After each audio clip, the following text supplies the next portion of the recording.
Hey guys, Writing Wednesday again. Last week was my 25th Writing Wednesday video. 25 weeks of doing this project, both the book and the vlogs about it. Really been enjoying it so far, and I loved doing the Q&A video last week. Thanks a lot to all those of you who sent me questions. I hope you watched and enjoyed, and I'll definitely be doing that again at some point. Maybe for the 50th, which will be sometime around the 1 year mark, so that'll be great. Seems like an auspicious time for a bit of an update. You may remember that back at the end of November, I completed NaNoWriMo. I hit my target of 50,000 words. In fact, I exceeded it. Came away at the end of NaNoWriMo with 66,000 words towards this new manuscript, and I celebrated by getting up and dancing.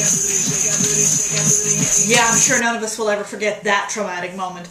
Well, at that time, I set another target for myself. I said that I was going to take that 66,000 words, which represented about half of the story that I wanted to tell, maybe a little less than half, and over the next couple of months, aiming to be finished by the end of February, I was going to both do some more research to fill in some of the gaps in the story, and I was also going to be going through and editing and trying to trim down and improve what I'd written. And I've been sharing bits of that process along the way with you over the last several weeks. It may be needless to say at this point that I did not hit that target by the end of February. I think it's really, really important along the writing process to set goals for yourself. And I talked about this a little bit last week when one of the questions I got was about staying focused. For me, setting specific measurable goals really helps keep me on task. But I also have to recognize I'm not always going to hit those targets, and I try to be gentle with myself when I don't quite make it. I mean, realistically, as I mentioned a couple of weeks ago in the video about where do you find time to write, most of us who are attempting to write a novel or any other major piece of work, it's not the only thing in our lives. We're raising families, or holding down day jobs, or going to school, or volunteering in the community,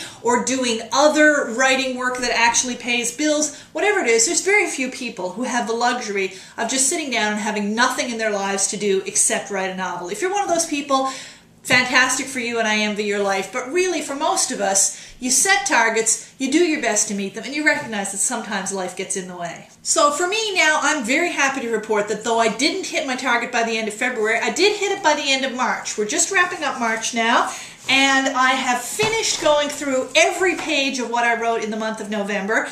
I've done a huge amount of research. There's still more to do, but I've at least plugged a lot of the obvious gaps here. And most importantly, I have been throwing out words left, right, and center. You heard me talk a couple of weeks ago about overwriting and how I always say more than I need to. I am very proud to say that I have gotten this manuscript down from the original 66,000 words to just about 52,000.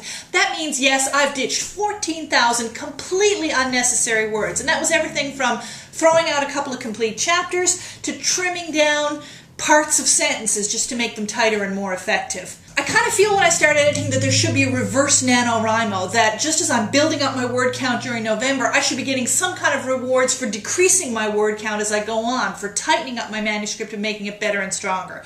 Well, as far as I know, there is no NaNoWriMo award, and I'm also not going to get up and belly dance to celebrate this accomplishment, but I am going to say I'm pretty happy to be where I am right now with this manuscript, and I'm especially happy because as a teacher, I get a week off next week for Easter break, and that means I'm going to get to spend some serious time both with research and maybe even a bit of writing getting started on the next half of the book, because I now know enough about the story and I've got the first half in a good enough shape that I feel I can move forward and finish the story. That's pretty exciting stuff for me. In other exciting news, I'm getting my hair done today, Wednesday, so that the next time you see me, this sort of graying, too long mass of what at this point I like to call hobbit hair is hopefully going to look quite a lot better. I've looked back through the videos and realized you've kind of been watching the process of my hair growing out, and I always wait way too long to get a cut. So that should be, an improvement in next week's look.